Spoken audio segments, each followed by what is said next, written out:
تعالى كده نجرب نرسم دايرة. هتقل عليه دلوقتي، ولكن هعمل علامة الزائد اللي هتحدد لي اتجاه الوش، وهتحدد لي هحط الملامح فين. الخط اللي بالعرض برسم عليه العينين، والخط اللي بالطول بيقسم الوش اليمين يبقى زي الشمال. وطالما عندي هنا الجزء اليمين اكبر والجزء الشمال صغير، يبقى اتجاه الوش رايح الناحية دي كده شوية. ادي الرقبة، نخلي الجسم في مقابلنا، او نخليه ممكن نعمل كمان شكل بيضاوي كبير كده بنفس اتجاه الوش، او نفس علامة الزائد ونفس كل حاجة.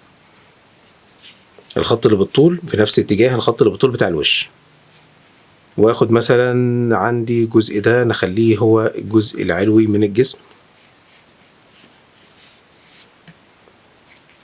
والجزء ده هو الجزء السفلي من الجسم. يبقى عندي هنا ايه، دي منطقة مثلا الوسط، وادي الرجل، والرجل اللي هناك. ادي الرجل اللي ناحيتي هي اللي باينة بشكل اكبر، لان الشخص ده واقف لافف كده بجسمه.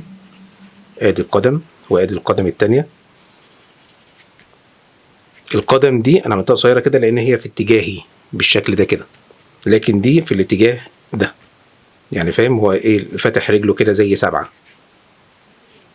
ممكن اشتغل على تفاصيل الوش. ممكن ايه، اجي كده من عند الحاجب كده في عظمة الحاجب، وبعد كده بنزل عندي الدقن، وعندي طبعا ايه الخط اللي بالعرض ده برسم عليه العينين. ادي عين وادي عين، والخط اللي بالطول كده طالما مايل يبقى العينين على جنب الخط، على جنبين الخط، يعني في عين هنا وعين هنا. وادي المناخير، وادي البق. الودان في نفس محاذاة العينين، ولكن داخله لجوه شويه مع اتجاه الوش اللي لافف ده. نرسم بقى الشعر.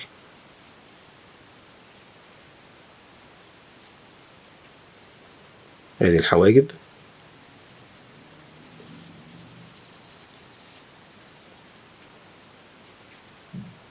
والدراع هينزل من عند الكتف. ادي عندي كتف هنا وكتف هنا.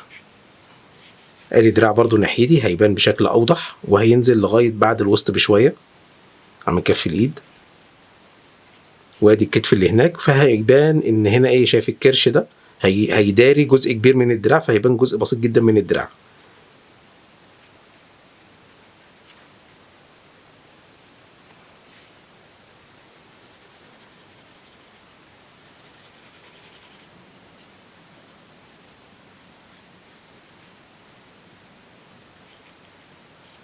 ده اتجاه الوش باتجاه الجسم. طبعا انا مش بحدد الشخص ده بيعمل ايه او بيتحرك ازاي او بيقول ايه، فمش مشكله. احنا بس يعني بنتمرن مع بعض على ازاي ترسم اتجاه الجسم.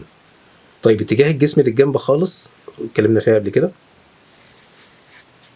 وادي الجسم اللي فوق هيبقى طبعا سمكه هيبقى قليل، اقل من اللي باصص ليه او اللي حتى باصص بالجنب بشويه. ده باصص للجنب قوي، فهيبقى سمك الجسم زي كف ايدي كده. كف ايدي في المقابل ليك شايف عرضه كبير جدا، لكن لو بص للجنب هيبقى السمك بتاعه قليل او اصغر يعني. عندي هنا دايره في النص، وعندي هنا الرجل اللي ناحيتي هتبقى باينه بشكل اكبر عن الرجل اللي هناك. الدراع نازل من الكتف، ادي الكتف ونازل الدراع. نازل لغايه فين؟ لغايه بعد الوسط بشويه. وعنده طبعا اتجاه الوش علامه الزائد، باقي الخط اللي بالطول خرج لبره خالص. ادي عين، وادي المناخير، وادي البق.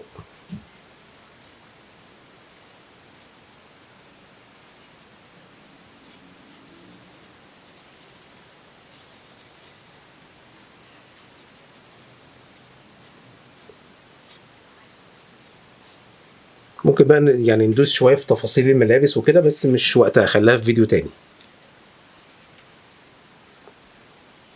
لو لبسنا الراجل ده نضاره، ادي نضاره قدام العين دي، عدسه قدام العين دي، وعدسه تانية قدام العين اللي هناك، فباين منها ايه، انها لانها برضو ايه في اتجاه الجنب، فهتبقى مش باينه بنفس الوضوح بتاع دي. وادي اللي هو الدراع اللي ماسك العدسه موصلها بالودان.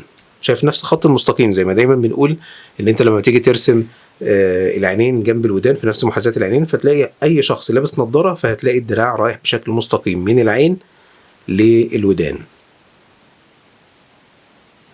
نطول له دقنه شويه.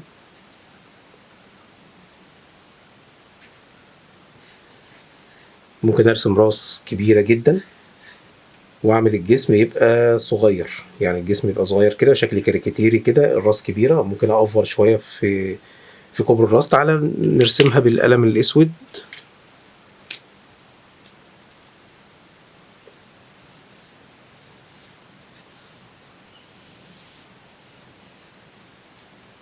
وادي الجسم. طبعا باجي في النص وباخد خط الوسط كده بحيث ان انا اقسم الجسم اللي جزء علوي وجزء سفلي، ونخلي الراجل ده فارد دراعه كده، وعلشان بس ابين ايه حجم الجسم. وادي جزء الجسم من تحت، او الرجلين، منطقة الرجلين والوسط، او الجزء السفلي من الجسم يعني.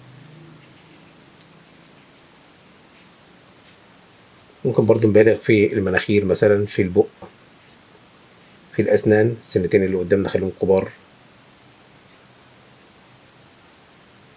وادي الودان، شعرتين كده شعرتين كده.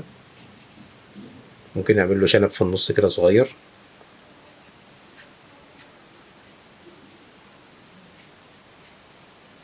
هي الفكرة بس ان انت يعني اشتغل، استمتع بانك بتكتسب هواية، مش لازم تكون بتطلع نتائج مبهرة دلوقتي ولا بعدين، المهم ان انت تبقى مبسوط وخلاص. علشان كده احنا دايما بنتكلم عن الرسم كهواية تستمتع بيها في حياتك.